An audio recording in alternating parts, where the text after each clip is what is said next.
Watu BSM, Seratan Sudadi. Pak Baladewa lagi rampung anggone dahar awan.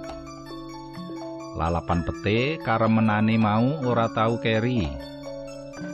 Sambel terasi sing ngancani. Rampung dahar rasane marem. Karepe Pak Baladewa arep enggal menyat saka papan palenggahane. Nanging dumadaan boyoke krasa semlengkrang kaya ana sujen sing tumancep. Garwane sing asma Bu Irawati gupuh anggone tetulung. Wong lanang setengah tuwa iku nyekeli boyoke. Guayane pucet, latine geget. Ketambah ambrole keringet. Lara boyoke ora kena diampet. Lagi sepisan iki Pak Baladewa nandang lelara sing bangeti kaya kuwi. Arep mlaku angel. Sakwise rada suwe, lagi iso menyat. Terus terantanan menyang jeding sing tansah mambu wangi. Arep turas nanging angel. Let sedhela mlaku metu alon-alon tumuju kamar tidur. Sigra gumletak ing kasur. Dienteni larane ora lunga. Kepeksa sorene Pak Baladewa diplayokake sopire menyang rumah sakit enggal Saras. Perangan pundi, Pak? Ingkang kraos sakit, pandangune Dokter Waluya Sejati marang pasien sing lagi teka. Mriki Pak Dokter, panggenan boyok wingking radi nginggil. Wangsulane Pak Baladewa karo astane nuduhake boyoke mburi. Raosipun kados pundi? Sekawit kados sarip ingkang boten saged medal. Dangu-dangu saya sakit, ngenceng, lan boten kiyat kula ampet. Ajeng kangge mlampah, ewet sanget. Wangsulane Pak Baladewa isih karo ngampet lara. Nggih, sakniki kula cek lengkap klebet dipun USG nggih, Pak. Monggo, Pak Dokter. Pak Baladewa diaturi sare ana papan kang wis sumadya lan dicek tensine. Bubar iku, boyok mburi ditempel alat kang mriksa kahanan ginjel. Foto kahanan ginjele Pak Baladewa katon ing layar lan bisa dicetak kaya foto. Liwat foto iki katon cetha yen ana barang asing ing ginjele Pak Baladewa. Dokter Waluya Sejati langsung bisa ngendikake analisis foto ginjel kuwi. Kados pundi Pak Dokter? Menika cetha sanget, Pak. Gambar layar USG niki ngetingalaken kawontenan ginjel panjenengan. Ketingal wonten watunipun. Andarane Dokter Waluya Sejati karo nuduhake foto ginjel ing layar USG. Lajeng kados pundi Pak Dokter? Cobi kula zoom gambar niki. Kados dereng patos ageng. Insyaallah saged medal mawi ngunjuk obat-obatan. Kula serat resepipun, lajeng tumbas obatipun wonten apotek Saras Sejati. Inggih Pak Dokter. Penyakite wis ketemu. Penggalihe Pak Baladewa lega. Analisis dokter nuduhake yen watu ginjele durung gedhe. Mula mung diparingi ramuan obat. Pak Baladewa enggal didherekake sopire tumuju apotek Saras Sejati. Sawise resep diaturake apoteker lan nunggu sedhela, obat wis ditampa ana astane Pak Baladewa. Wujude kapsul gedhe-gedhe sing rupane soklat enom. Ambune kaya jamu. Obat iku kudu diunjuk sedina ping 3. Sawise rampung butuhe, Pak Baladewa enggal ngeblas mulih. Dokter Waluya Sejati kondang analisise pas. Wis akeh pasien sing kasil diobati dening dokter sing isih enom iki. Lara ginjele Pak Baladewa dhewe wis wiwit nuduhake tanda-tanda mari. Sawise ngunjuk obat sing wujud kapsul coklat enom iku, Pak Baladewa terus wae turas. Sewengi bisa kaping 3, tur turase akeh. 3 dina sakwise ngunjuk kapsul resepe Dokter Waluya Sejati, Pak Baladewa krasa ana barang kang bakal metu saka anggane. Rasane panas, pedes, ora bisa diampet. Sidane Pak Baladewa dadi rubungan keluargane. Ing kahanan kaya kuwi, Bu Irawati enggal-enggal merintahake sopire ngupadi Dokter Waluya Sejati kaaturan rawuh ing daleme. Nalika Dokter Waluya Sejati rawuh ing daleme Pak Baladewa, rasa lara sing ora bisa diampet wis ilang. Nalika iku katon ana barang cacah 5 kang metu saka anggane Pak Baladewa.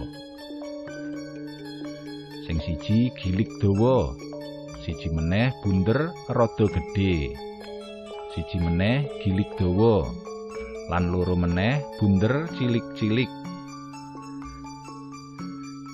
Sakwise watu cacah 5 iku metu, rasa semelengkang kang ganjel ing boyok wiwit ilang. Pripun Pak Baladewa? Mpun sae. Pandangune Dokter Waluya Sejati. Sae Pak Dokter, nanging niki kok medal watunipun. Gek wonten gangsal kadosipun. Cobi kula tak ningali. Menika, Pak.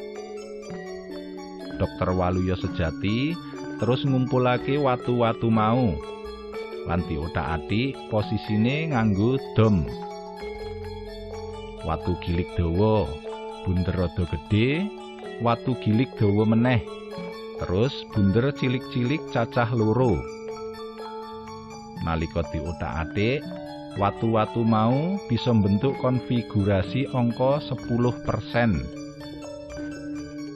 Dokter rada nggumun nyumurupi kasunyatan iki. Panjenengane terus maringake watu kang dipapanake ing cepuk iku ana ngarsane Pak Baladewa. Menika wonten ingkang aneh Pak Baladewa, pangandikane Dokter Waluya Sejati. Menapa Pak Dokter? Watu-watu wau jebul saged ndamel konfigurasi angka 11%. Menika menapa werdinipun, Pak? Pak Baladewa ora bisa wangsulan. Wangsulane mung disimpen ing sakjerone ati. Nyuwun ngapunten. Pak Baladewa leres dados kepala sekolah nggih. Nggih, Pak Dokter. Napa nate nangani proyek-proyek pembangunan sekolahan? Nggih, sok-sok Pak Dokter. Semester wingi, sekolah kula nampi proyek pasang keramik kangge ruang lan tembok kelas. Nggih lumayan. Lumayan menapanipun? Lumayan pembangunanipun Pak Dokter. Nggih, kula mung saged ngemutaken ngatos-atos menawi nampa komisi proyek. Sinten ngertos malah njalari sakit ginjal. Nggih Pak Dokter, matur nuwun. Bubar mekas kaya ngono, Pak Dokter Waluya terus njaluk pamit. Pak Baladewa isih kudu nerusake anggone ngunjuk obat. Sawise Dokter Waluya Sejati kundur, Pak Baladewa terus ngenam-enam pikire. Dieling-eling kabeh kang wis ditindakake. Semester kepungkur, sawise nampa proyek pasang keramik, kudu asung pisungsung marang kepala dinas kabupaten. Bubar iku isih nampa komisi 10%. Ora nyono yen dhuwit sing ditampa iku bisa nekakake lelara ginjel. Mung bejane lelarane bisa diusadani nganggo resep dokter. Ora perlu disinar utawa dioperasi. Pak Baladewa kaya nampa pepeling saking Gusti kang murbeng jagat. Lara ginjele akhire waras. Setahun bisa nyambut gawe normal. Bubar iku Pak Baladewa keserang boyoke meneh. Nanging Bu Erawati ora kuwatir. Isih ana Dokter Waluya Sejati sing bakal bisa ngusadani penyakit ginjel sing teka meneh iku. Kaya lelakon kang kepungkur, Dokter Waluya Sejati enggal mriksa nganggo USG. Asile peperiksaan nuduhake yen ana sakjerone ginjele Pak Baladewa ana watu sing diametere luwih saka sak sentimeter. Pak Baladewa periksan USG nedahaken watu sak lebeting ginjel ageng. Diameteripun langkung saking 1 sentimeter. Pangandikane Dokter Waluya Sejati. Lajeng kados pundi Pak Dokter? Menawi dipun tembak mawi sinar laser mboten saged. Watu ginjel sing kaping kalih niki sampun kelajeng ageng. Solusinipun kados pundi Pak Dokter? Menika kedah dipun operasi, Pak. Inggih, kula nderek.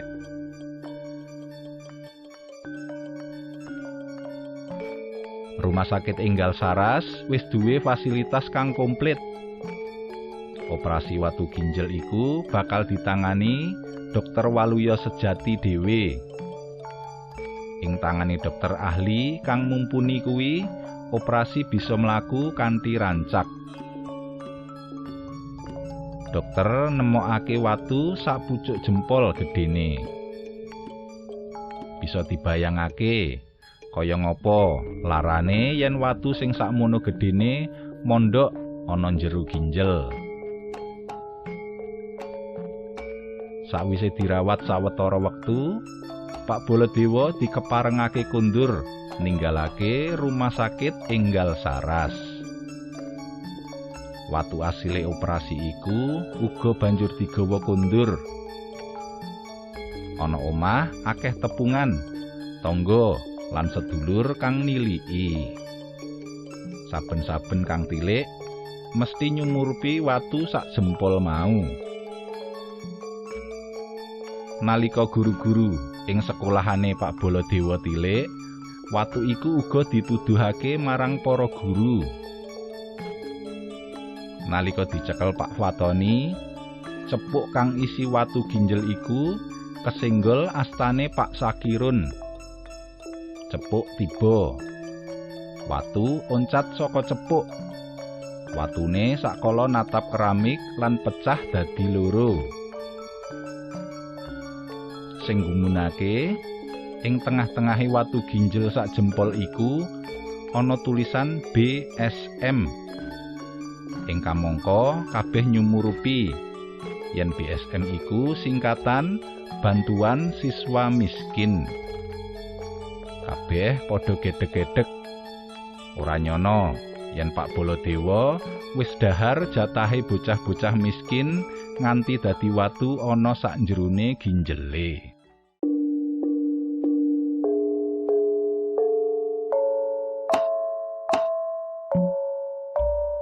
Inggih makaten para pamirsa, waosan cariyos watu BSM seratan Sudadi kapetik saking kalawarti panyebar semangat nomor 29 tanggal 6 Desember 2012.